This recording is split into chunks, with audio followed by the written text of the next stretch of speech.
Episode 5. La tempête est Baudie. Ainsi, le capitaine Tranchefesse, pirate à l'humour pince sans rire et à la jambe aussi bancale que son navire, se retrouvait aux commandes du Flamingo agonisant, un rafio aussi improbable que flamboyant.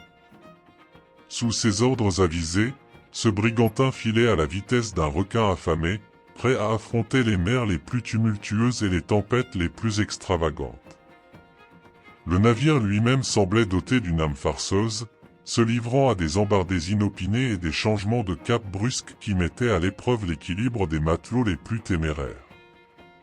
Tranchefesse, loin d'être déconcerté par ces frasques aquatiques, les prenait pour des blagues potaches orchestrées par son navire facétieux.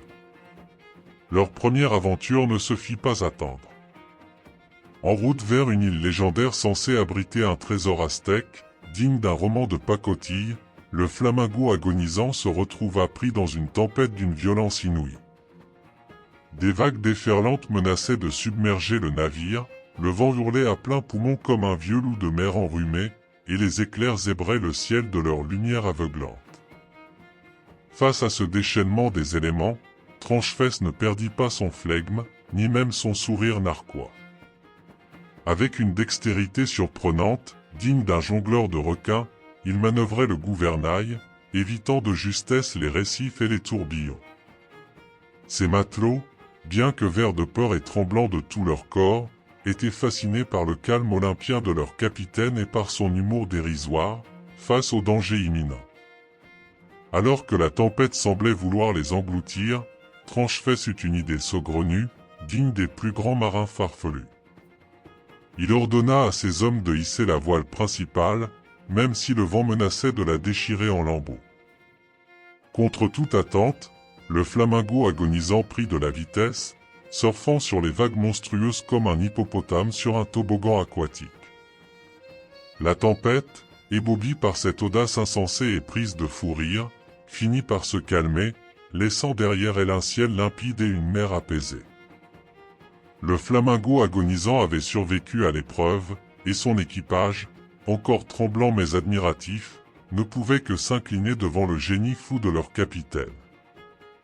Car Tranchefesse n'était pas seulement un pirate rigolo, c'était un capitaine hors du commun, capable de transformer les situations les plus périlleuses en aventures loufoques dignes des récits les plus extravagants. Et ainsi, le Flamingo agonisant continua sa route sur les flots tumultueux de l'absurde, laissant derrière lui une traînée de rires et de récits extraordinaires qui faisaient trembler les taverniers des ports les plus reculés.